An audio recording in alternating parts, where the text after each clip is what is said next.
What's up guys, my name is Alex and today I'm doing my first ever review. This is my 2022 Audi A4 S-Line Quattro, of course, 2.0 turbo, 262 horsepower, 320 Newton meters of torque. This car, I really love it, so let's get into the review. This car comes in this Mythos Black. It's really dark and really deep, especially when the car is just fresh out of car wash. Then this color will be looking just great, you know, at night, under street lights, and fresh out of car wash looks absolutely insane. So this car is the Audi black on black package, which replaces all the chrome details with these blacked out ones. So Audi logo was here replaced by this black one. Chrome was removed from the grille. If we go in the back, we'll see the same story in the back. Right here, A4 badge is black and Audi logo is black. This is usually chrome, but it's black here. There's some chrome inside the taillights, but it's also tinted because the taillights themselves are tinted. But I think this car absolutely looks just absolutely astonishing from the back.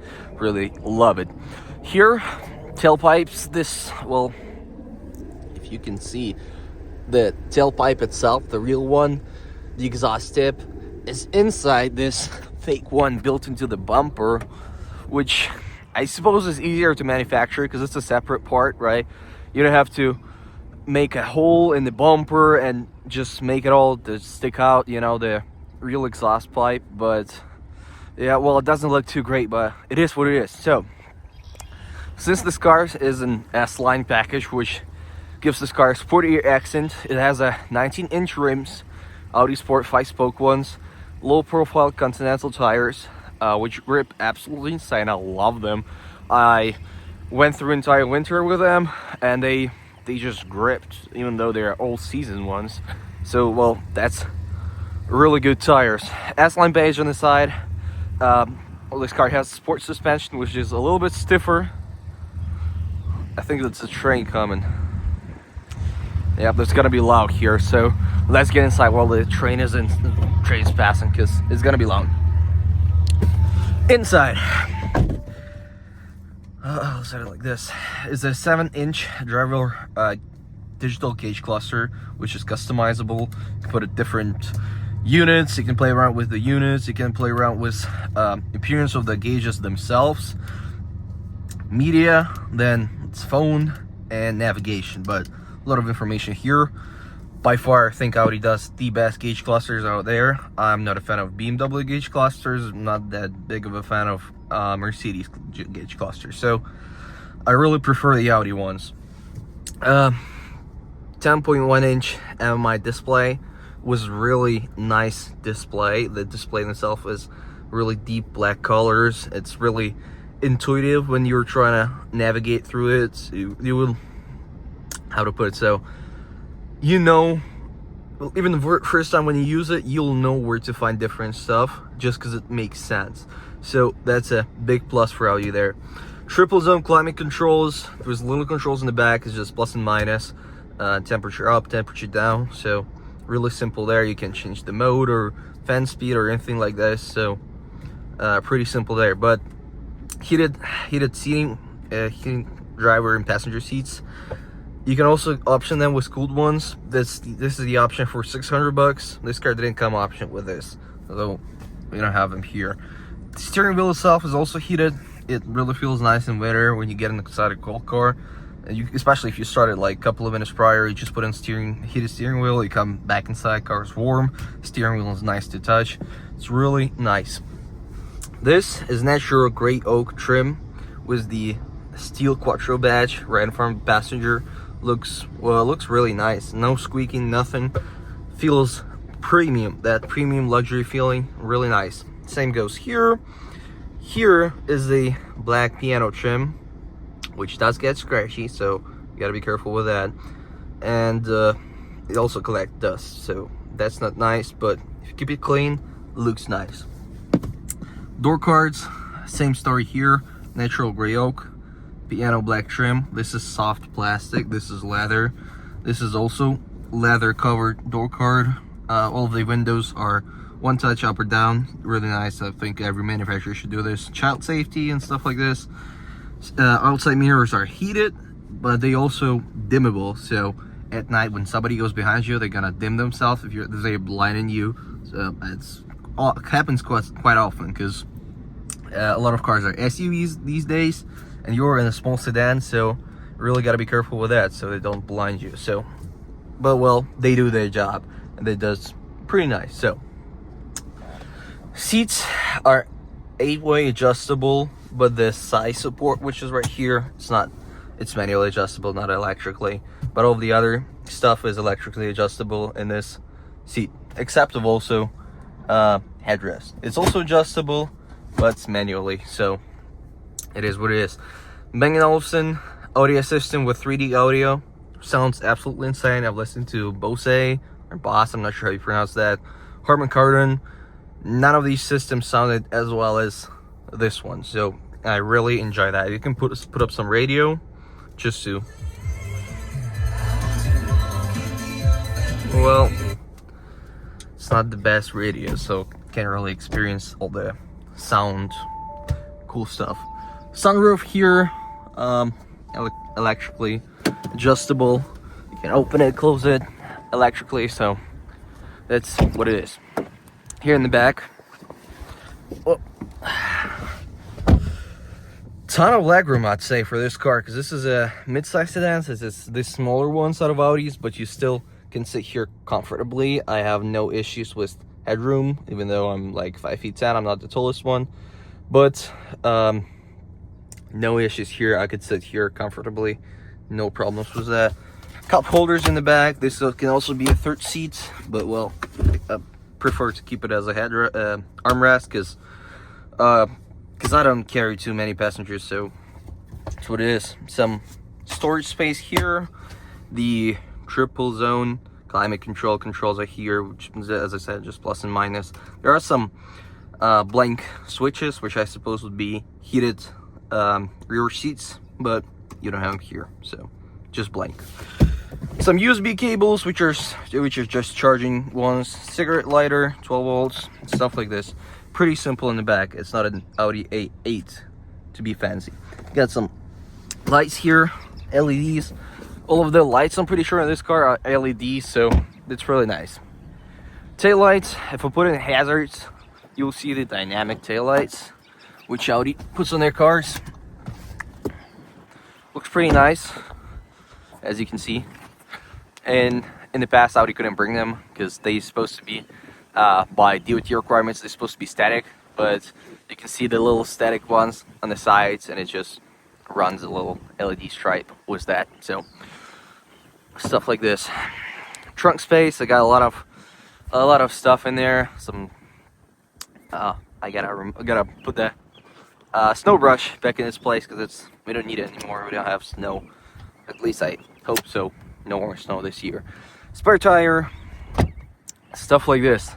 Trunk space isn't too big, but it's also not too small, because this car, as I said, is the smaller ones of the Audi lineup. So some decent trunk space for a car this size. It is also pretty decently long. It's 4.7 meters long. For example, mid-size SUV Kia Sorento would be 4.85, but this car is a mid-size sedan, is 4.7 meters long. 2.0 turbocharged engine under the hood, which produces 262 horsepower and 320 newton meters of torque. I'll have to put the torque spec in pound-feet because I'm not sure about pound-feet. So, but I'm sure that's 320 newton meters of torque. Engine feels really smooth.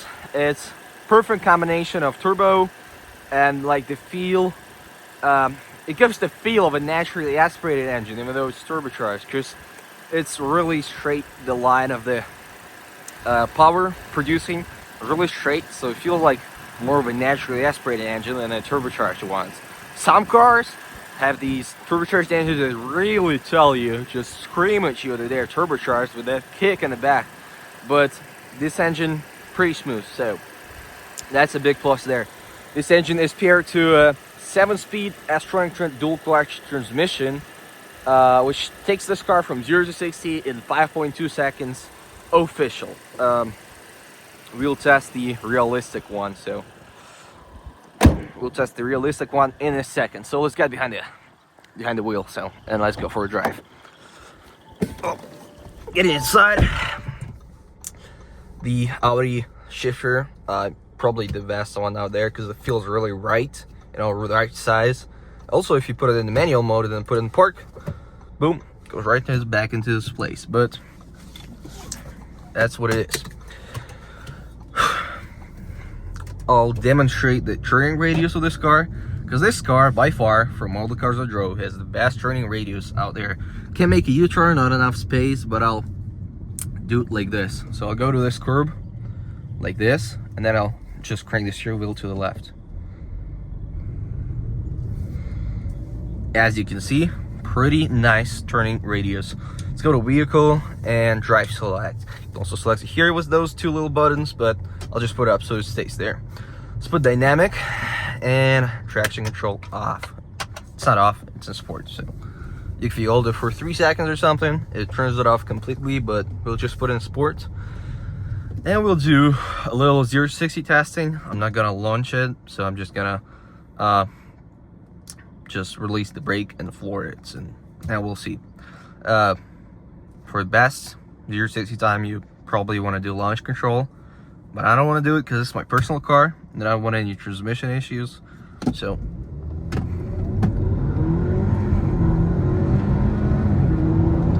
'60, and then braking, just like this. Come to a stop sign, check car from left, car's coming, but I got enough time, so we're gonna turn him. No, I don't want you doing that anymore. That's the issue with, well, it being in sport. It's hopes for more acceleration, but I'm fine for now, so that's what it is.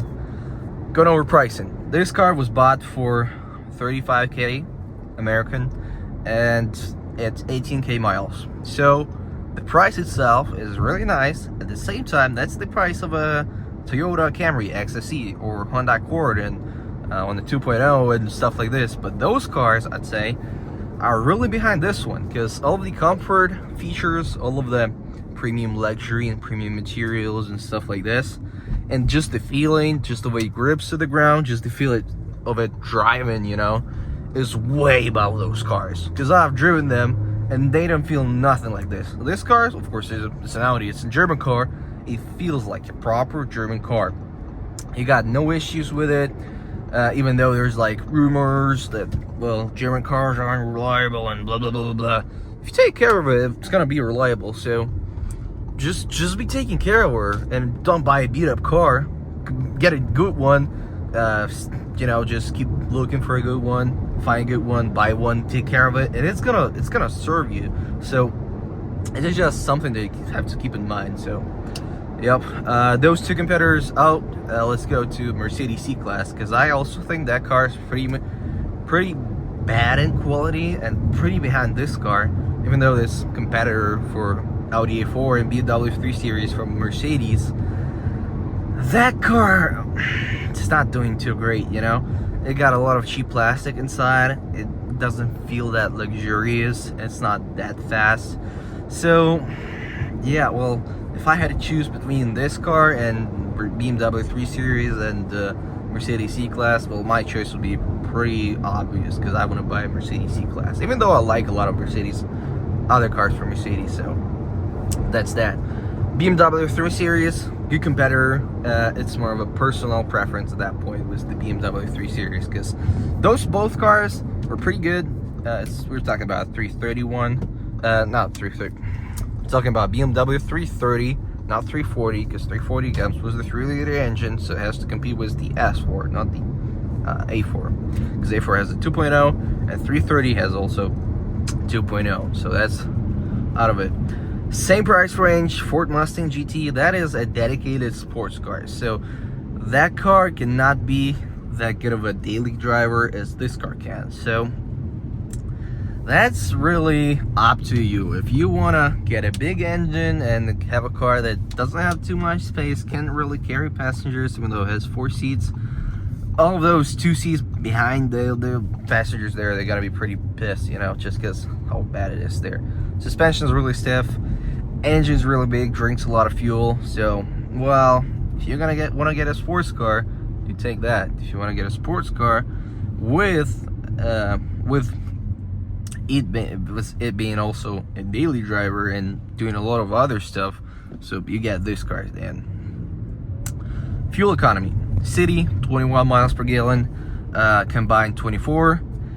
Official is 31 miles per gallon on a highway, but I went to Washington DC on this car four times, and I was getting 36 miles per gallon, 36 point something, but I don't remember which was the last digit. 36 miles is still pretty nice.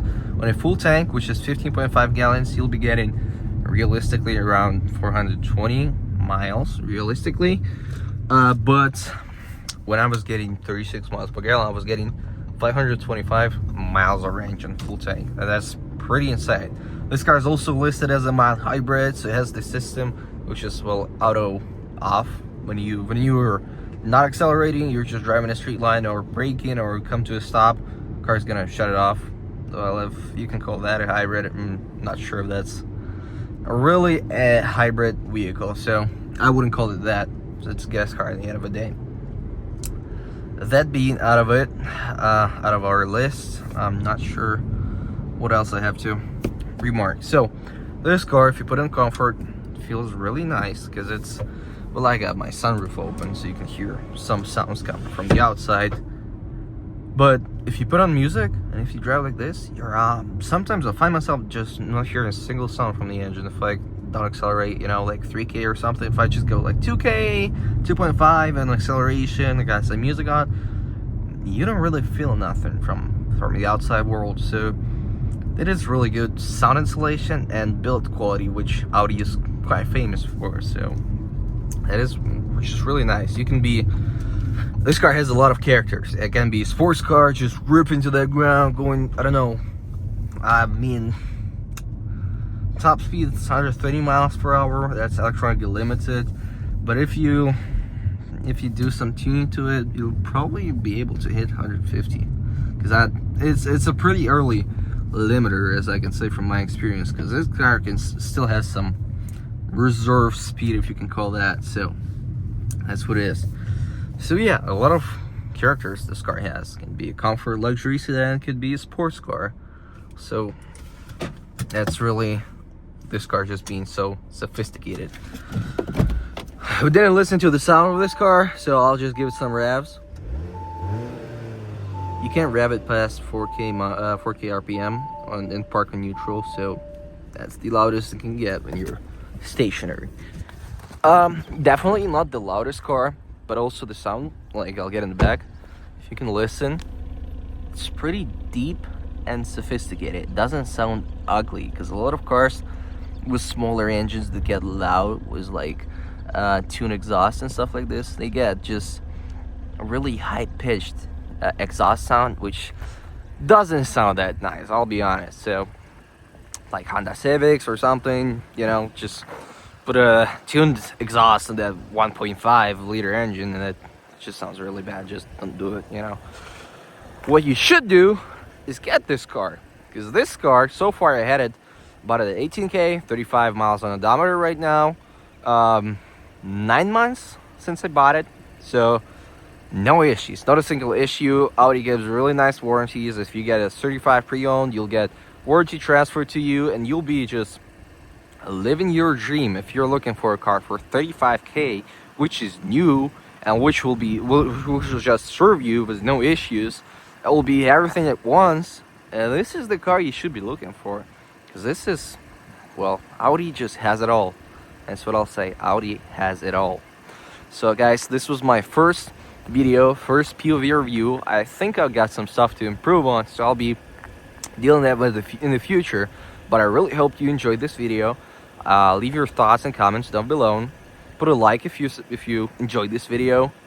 And I hope I'll see you next time. So till next time, bye bye.